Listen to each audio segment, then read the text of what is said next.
Continuing on with the volleyball theme as the season gets going this weekend, we welcome you back to Desert Financial Arena. Braiden Bell alongside Ella Lomigora, a junior on the Devil Volleyball squad, a transfer from Long Beach State, which we'll touch on in a moment. But first off, thanks for joining us. Thank you for having me. So let's talk about the start of this season. You're really out of the gates against some of the best, Penn State and Pitt. And when you come to a nationally ranked program like ASU, a defending conference champion, I'd imagine this is exciting for you and for your teammates, but how excited are you guys to take on some of the best of the best? I think we're honestly just like through the roof to just be able to play against like some of the top teams in the country right now, and to hit it off the gate and just put all like the training that we just went through with double days and preseason and spring. We had so many new kids like join, like me included, and just like seeing everybody mesh together. We saw in the scrimmage how we all came together, but I think we're just so stoked. So yeah. We were just talking with JJ in the last segment, ending it talking about how he wishes you guys had more practice.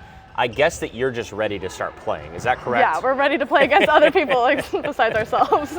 So your journey to Tempe, or back to Tempe, Corona del Sol High School, of course, very popular around these parts.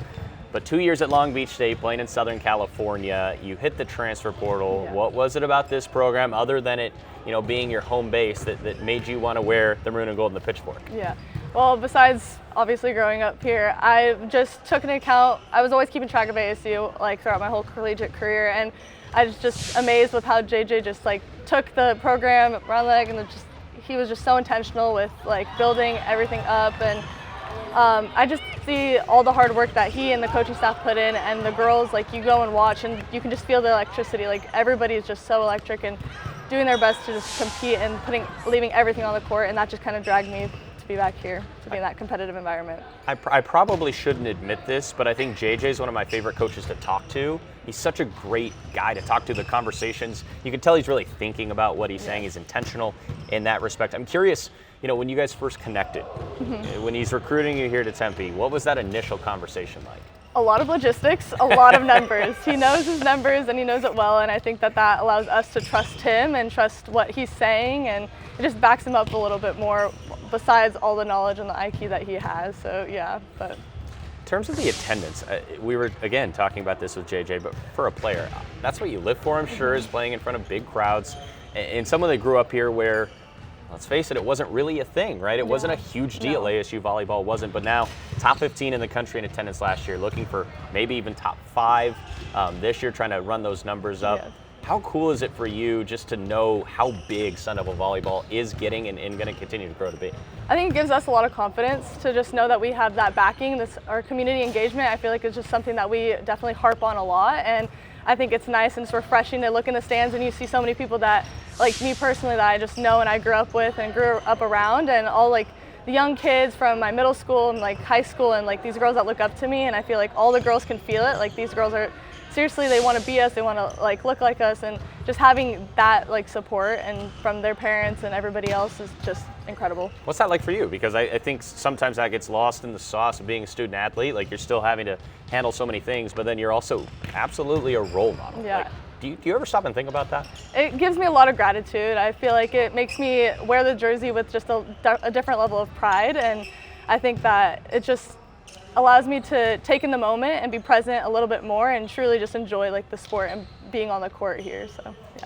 And those little girls that you talked about that are watching you now, they're going to grow up and play volleyball, club volleyball, high school volleyball in the state of Arizona. And I know you're probably biased on this, but it's a really good volleyball state. A lot of talent. So what would you say in terms of maybe it being overlooked on the national scale, but the state of Arizona and youth volleyball specifically, how good is it? It's so good. I know that like Arizona Storm, Arizona Rev, Arizona Sky, like there are Aspire, like all of them are truly like, all their players are getting recognized at the national level, and I feel like it's just going to continue to grow as we continue to grow our program as well and continue to make an impact. So yeah. Ella Lomigora joining us here on the program as a middle blocker in this system specifically, where the last 2 years have been known for speed, right? It is a quick system. How has that transition been like for you coming into this system with Coach Van Niel and this winning culture he's created, trying to find your own space inside of this in this program? It's definitely fast, and I think that was the biggest change that I had to deal with. I think the whole spring season, I didn't hit many balls. It was just a bunch of tipping, a bunch of whips, but I think just trusting the process. He's always honest about just trying it and putting yourself out there, being uncomfortable with all the change, but like it's gonna come, and I feel like it's showing already, so just trusting the process. The maroon and gold scrimmage is done. And now, obviously, like we said, open the season back east against some powerhouses as well as northern Iowa as well, I should say.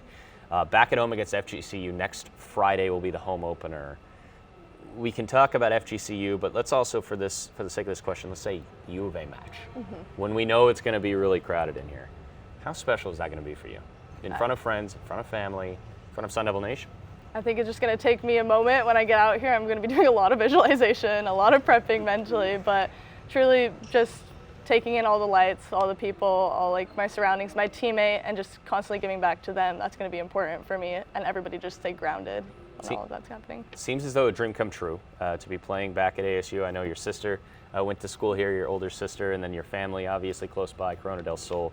Seems like a dream come true to play here at ASU. Would you say like you would have dreamed about this growing up? Yes, I dreamed about it. I think I came to so many games when I was younger. I was constantly in the stands. I was walking around and hustling, like trying to catch the balls in the stands. And even though I was a little scared of Sparky and mascots, but I think that I've gotten over that. Okay, good. Yes, but I'm just really humbled and grateful for the opportunity to be back home. It's awesome to have you here, Yeah. and you know, I think having Arizona talent on the volleyball squad or any of the rosters around campus, it's really special. The fan base rallies around you guys, and I think that's awesome. Ella Lomigora joining us on the program. Back to the East Coast this week for the openers against a couple of Blue Bloods. Home on next Friday against FGCU, and then from there, through the rest of the season will be a lot of fun to watch. Good luck this year. Thank you so much. Thank you. We'll be back to wrap things up with Graham Rossini when we return.